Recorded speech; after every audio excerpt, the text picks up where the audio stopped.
so Susan is going to start us.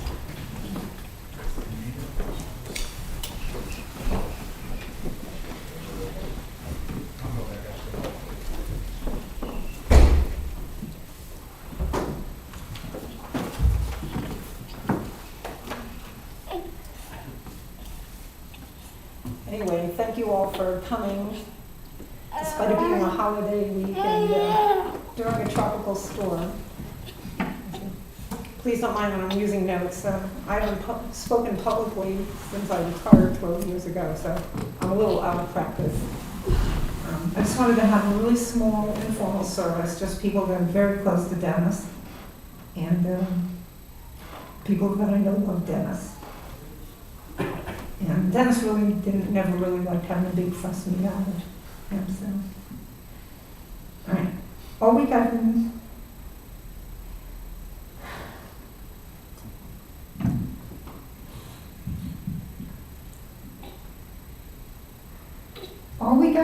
thinking about and talking about how I feel now that Dennis is gone and how it will affect my life. And I've been a little self-indulgent, but I want children you all to realize that I realize you're all grieving too, and that the service is for you as much as for me.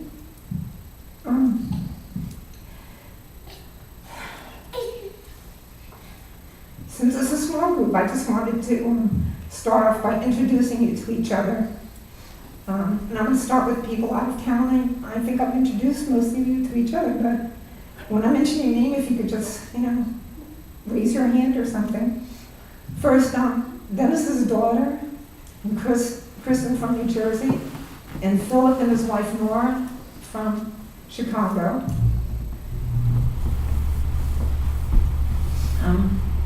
They've all been wonderful getting me through this week and keeping me company, keeping us all fed, putting up with my erratic behavior. And Chris has been sort of mothering me this week, so I appreciate that. Right here is Janice. She's one of my oldest and closest friends. We met in New Jersey, and it's funny, but we didn't actually like each other when we first met. I was dating her office mate, and she would shut the door so that I would come into the office to talk to him. And I ignored the rude gesture, and despite that, we've become very close. And I think of her as a sister, very annoying sister, but a sister. Okay. And this is Dennis's younger brother Dale from Ohio, his daughter Lindsay, her husband Jim, and their 2 children, Brooks and Berkeley. His sister Linda from Indiana is listening to this live stream here from home in Indiana. As it often happens when siblings become adults and some move away for a while, Dennis wasn't always very close to his family, but in the last couple of decades, we've all reconnected, and I'm glad that we're all much closer now. Anyway, you are, let's see here, okay. Eric, this is Eric, our friend, and Aaron, his son. Let me see, am I forgetting anything? Also from North Carolina. Your neighbors. Oh, there they are, okay. All right, hold on here, I'm getting this out of order, this is why. All right, Barbara and Jim and Eric. Barbara, Jim, and Eric, and Aaron, okay. We all met through common friends. You've heard me talk about Ann and Greg, and Kirby and Graham, and George and Diane, who couldn't make it today. We often meet at parties, go out for dinner, and share holidays. After the stroke, my North Carolina friends provided a lot of support and often visited us in the hospital and Hillcrest Nursing Home, and helped me stay socially engaged. It was Jim and Barbara who helped our other friend George to build a ramp in the garage so Dennis could get into the house. And finally, there's my neighbors. There's Karen and Ray and Lou and Rick. When we first moved here, They invited us to join their Sunday evening gathering to have a few drinks and catch up on what's going on in the neighborhood.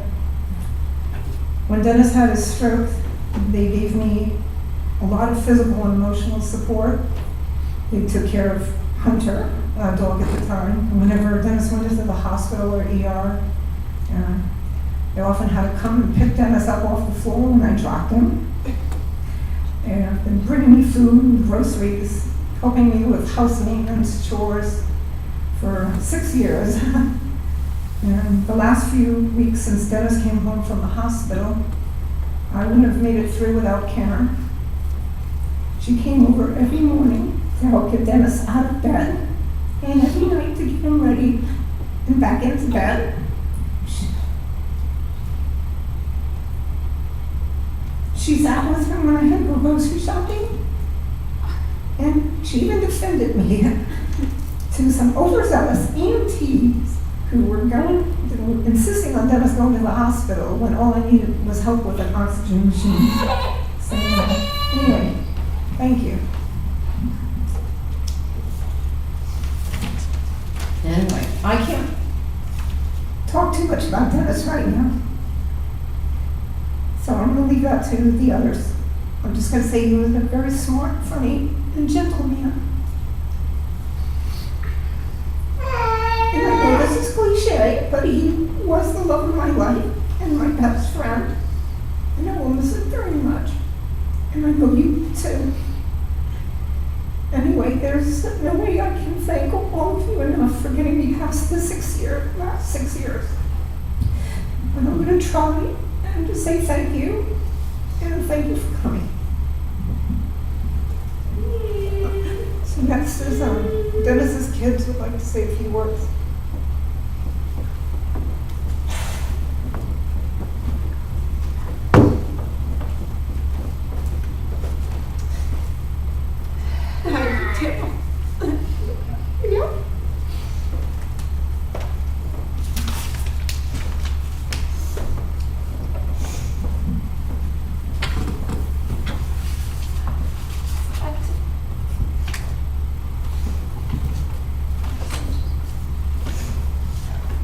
Thank you, Deputy, for coming today.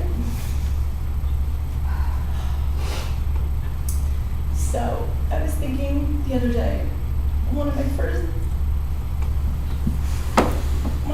memories of my dad was at the shore playing in the water, jumping waves together. And I didn't know it at the time, but we were in Ocean City, Maryland, and I was about 5. All I knew was that I was playing with my dad, and it was really fun. And I remember a giant wave came and it knocked us both off our feet. And it was really scary as a little kid because you think your parents are brave and strong and that nothing can ever stop them or knock them down. Or, it was scary as a little 5-year-old to see my dad also knocked down by this giant wave. But I remember he just kind of smiled and laughed, and he picked me up and picked himself up and probably spit out some sand from the wave that hit us. And just kind of laughed it off. And, as little kids often do, I looked to my dad to see how to react. And he showed me that everything was okay. And we just went back to jumping waves, and we just went back to having fun.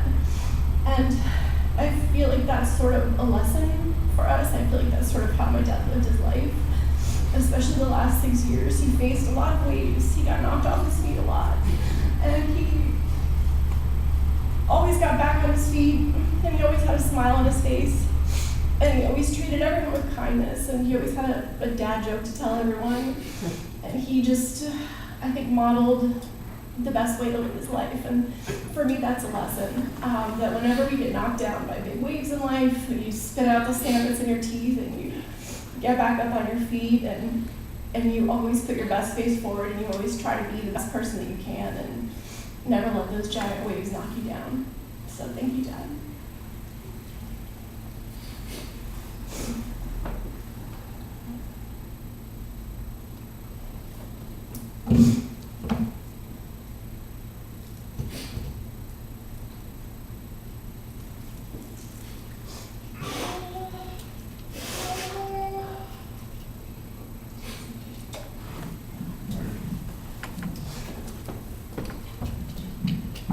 There's a box up there. weekend. We didn't really have a typical childhood, as most of you probably know. Our parents were divorced when we were both very young. But Dad always made the effort to be in our lives. We would spend weekends with him and Sue. We went on trips together. But I especially remember we spent just about every Wednesday night with him eating dinner, going out, and just to be together. And I really don't remember him missing a single Wednesday night, if he ever did. It was very few, if ever. And it took me a while after I sort of grew up and had my own life and career and reflected on those times and realized that really how much of a sacrifice that would have been for him. But he never missed one. He was always there and always happy to spend time with us. He may not have always known how to say how much he loved us, but he really demonstrated it in every way he could. When Crystal and I were young, I remember we would get him a lot of really silly gifts that said #1 dad or best dad ever, those kinds of things. And they were often of varying quality, but he cherished each one. He never threw a single one away. I'm sure they're probably still in his office at home. And he especially treasured anything that was handmade by either of us. The one Christmas ornament I remember that always made the tree was a simple paper spiral that we cut out of some activity book, colored in with crayon. But he loved it. He would hang it up on the tree every year.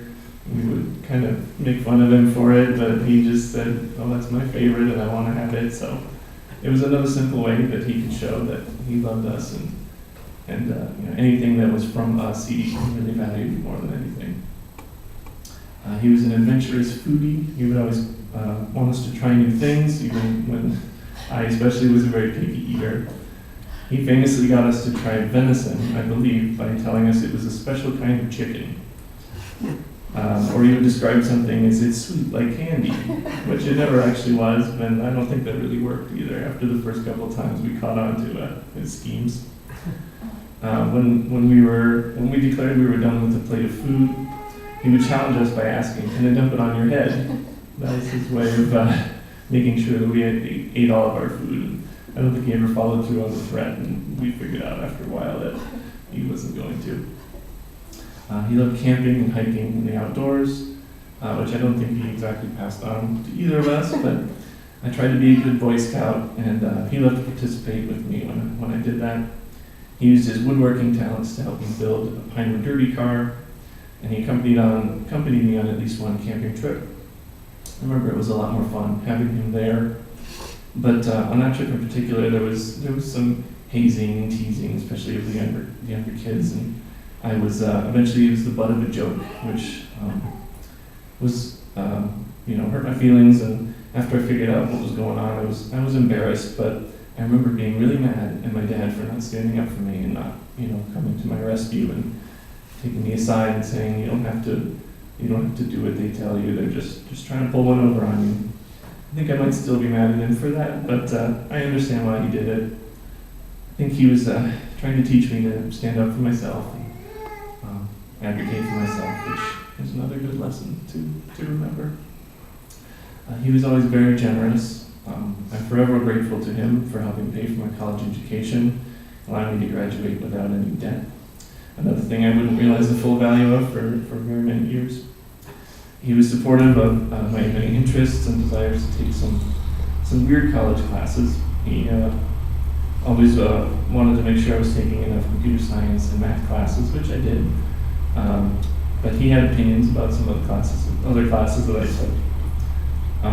He would only sort of gently question my interests in things like astronomy or Japanese, but I took an architecture class that had some long, pretentious title, but on the transcript, I guess, that showed up to him, it was listed as big, tall buildings. We had a big laugh about that, because he said, "What is this strange class you're taking? It sounds like something you do in kindergarten." But, he helped me move to Chicago many years ago, drove with me in a U-Haul all the way from Maryland. He stayed with me in my tiny apartment. I slept on the couch. And we explored the city together, searching out everywhere in the city where we could get some Cincinnati chili. He would invariably strike up a conversation with the chef and often criticized the recipe. I think he only liked his own recipe. But he helped me feel at home in a new place, and it was great to have him there. After his stroke, he would often say how it gave him perspective on how quickly things can change, and to always be thankful for what you have, to never take your health for granted. It seems obvious and another cliche, but I think it's a good thing to remember and take to heart. He worked so hard and fought every day to have the life that he's had for the past 6 years.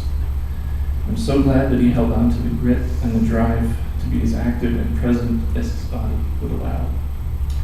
But more importantly, I want to thank Sue for being such a good caregiver for so many years. She sacrificed so much to give Dad the best life he could possibly have.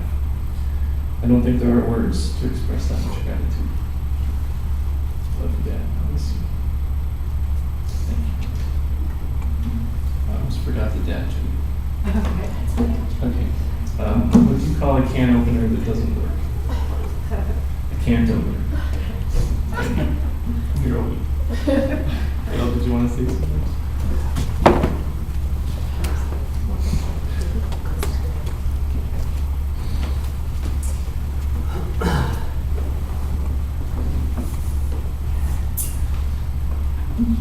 Unlike the sand in your teeth, I had pea gravel in my hands and my knees. When he was teaching me, when Dennis was teaching me how to ride my bicycle in the alley behind our house in Ohio, in Cincinnati, learned real quick. It didn't take long, and I think that day I did learn how to ride a bicycle. I didn't want any more pea gravel or cuts and bruises. Fast forward from there to, I don't know, a few years ago, Lindsay and I went down to Dennis and Sue's for Thanksgiving. And we toured, went sightseeing, went to, I think we went to Chapel Hill, and it was a really cool bar or pub where we went and had lunch, toured Duke University and a hospital, something like that as well. One of the things that we were definitely looking for is he had to find a firehouse for Lindsay to get a t-shirt for one of her friends who was a fireman. So that was, pretty good day, pretty fun day. And then fast forward a little bit farther, I think it might have been a step back. When my son was graduating, or after he graduated high school, he was looking at colleges, or you guys know how it is with everybody sending a stack of stuff. He settled on a school called Fairleigh Dickinson University. It's like, we're in Cincinnati, and where is this at, Adam? And how did you come up with this? So they scouted him on the internet for baseball. So he was able to play baseball in college. And after we found out it was in Teaneck, New Jersey, which was about an hour north of where Dennis and Sue were living. I think the first visit we did come down and spend some time, that a weekend or whichever. And after that, all of us would go up to watch him play. And Sue and Dennis came up a few times. Sue, I think, didn't have the baseball heart that Dennis did. Dennis, too,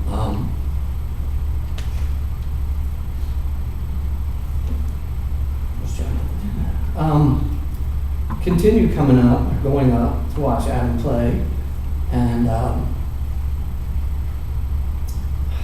it really was special, or, I was really impressed. I loved it. As big brother going up to see little brothers, kid play baseball. And I think he was a pretty good fan of baseball, so it just worked out, for the better. So I love you, brother, and I'll miss you.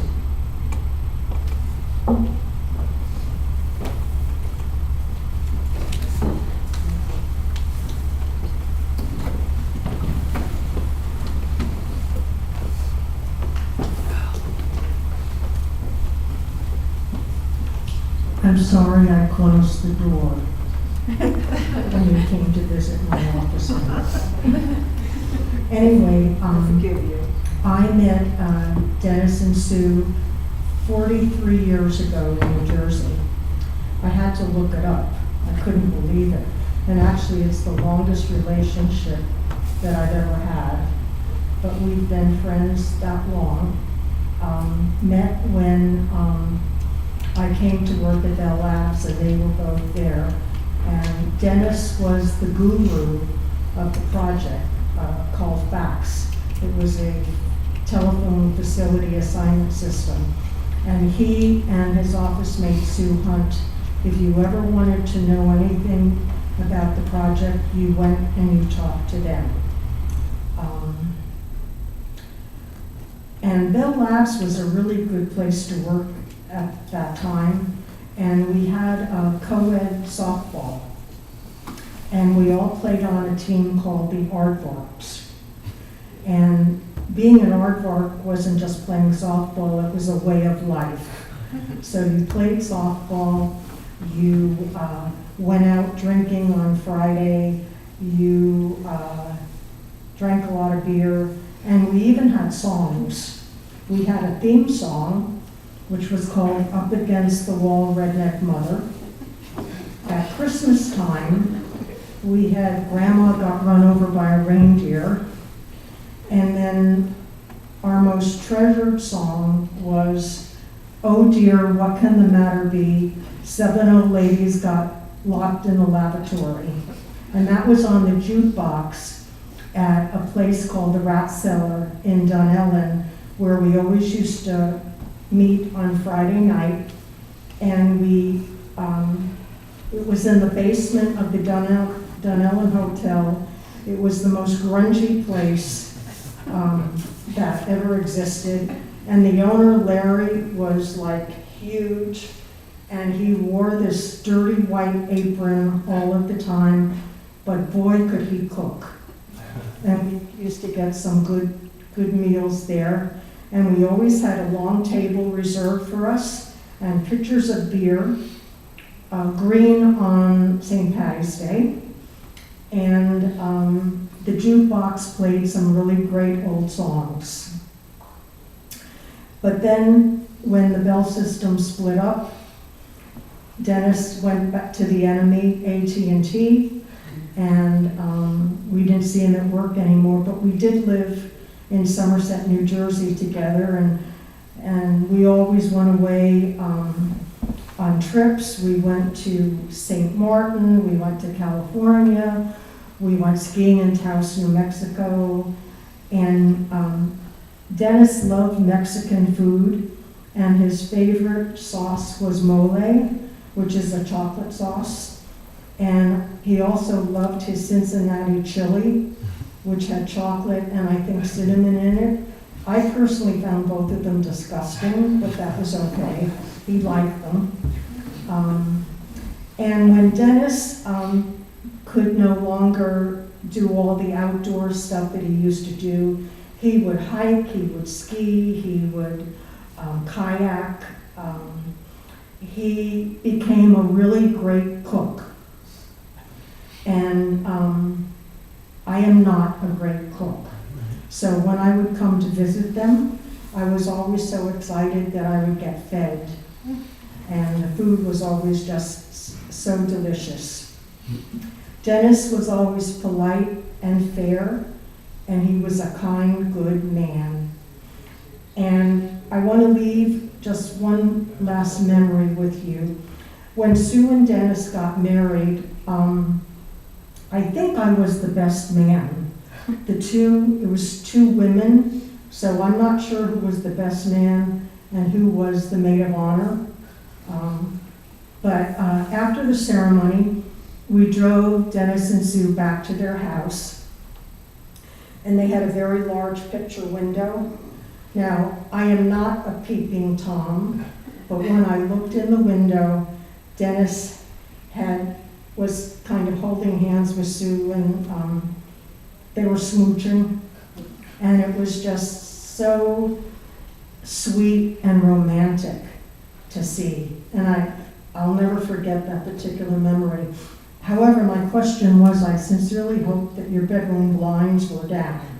So, but Dennis, you will be missed, and I have some beautiful memories of you, and we all do, and I just wanted to share some happy times with you guys. Thank you.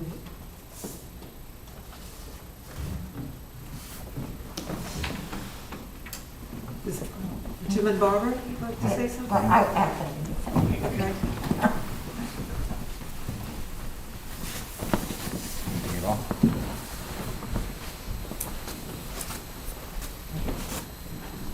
So, a lot of the friends that we have here locally couldn't make it to this thing, being in Florida or someplace, and so I felt like we'd like to say a few words, you know, from the perspective of the friends that Dennis and Sue made after they came here.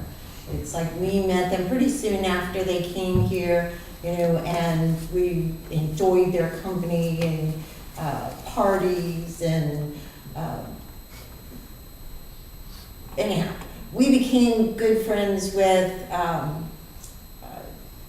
Greg and Ann, and with Graham and Kirby, and us, and Eric here. well, Eric, yes. I don't mean to leave you out, but it's like I have a story in which these other persons are important. Okay? So it's like we would go swimming at Grandma Kirby's house and go over to Greg and Ann's and dance to Motown, okay? That sort of thing. And it's like we'd all get together at Christmas.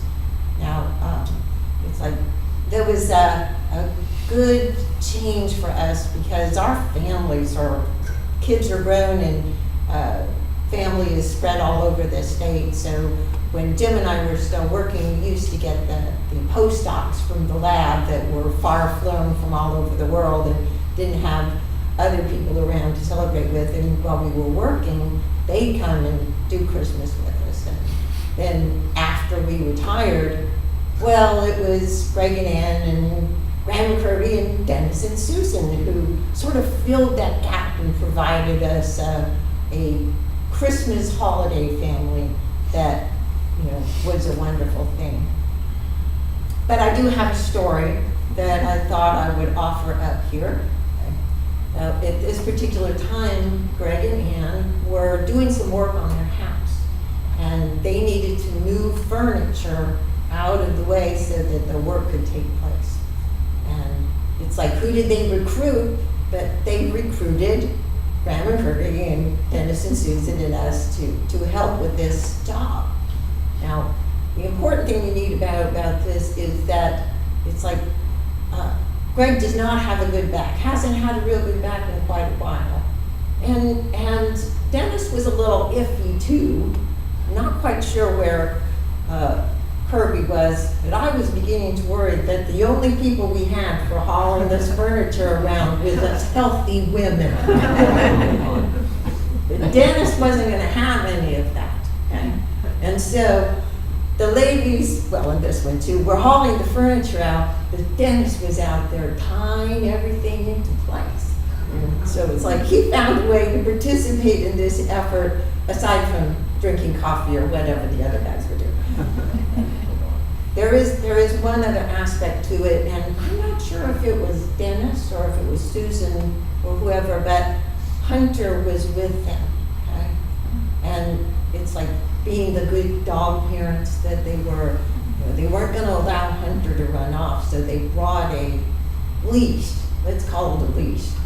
All I know is this was 5 pounds of dog and about 15 pounds of chain. The links were at least that big around. I'm surprised that dog could even move around on the end of that thing. But he didn't go anyplace during our labors. He laid down a lot. Yeah. So if I had a glass of wine, I would propose a toast to Dennis, okay? You know, who is a real friend, which someone wants to find to me is the people you hang out with just because you enjoy their company. Mm-hmm. So, did you want to say something? No, I think he said it all. Okay, good. Does there anyone else would like to say anything? Laura?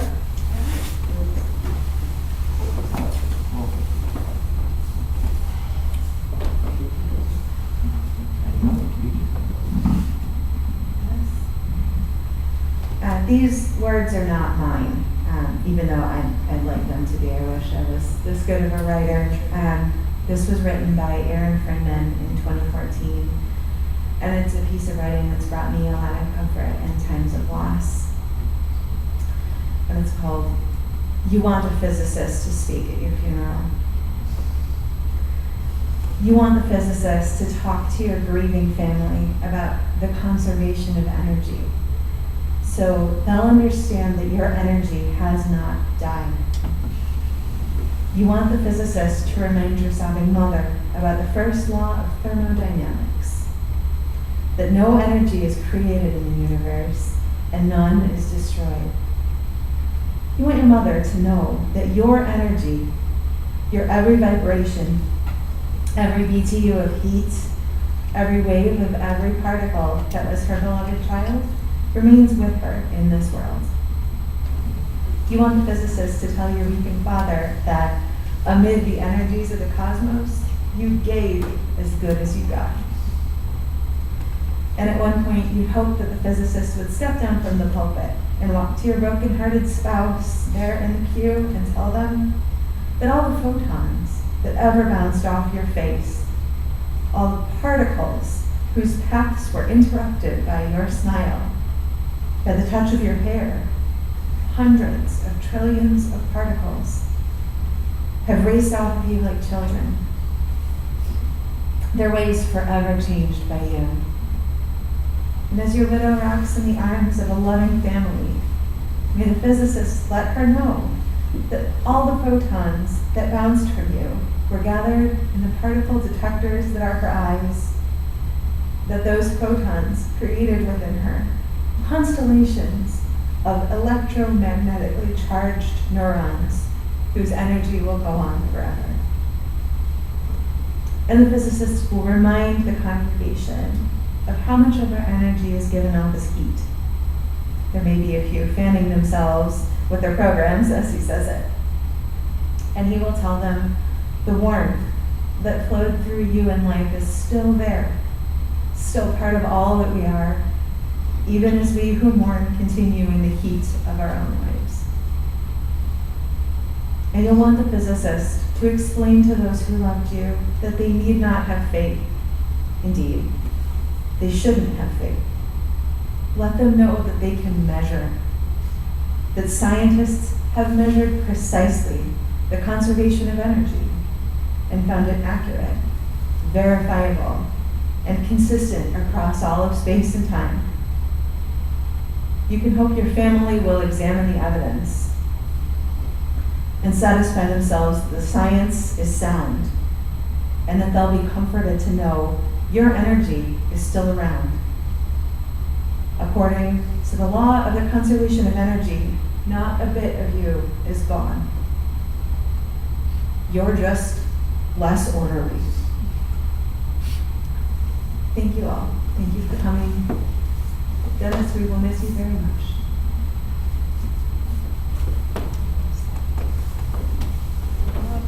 We're gonna go over to the house now, so if you all come over and join us and just have something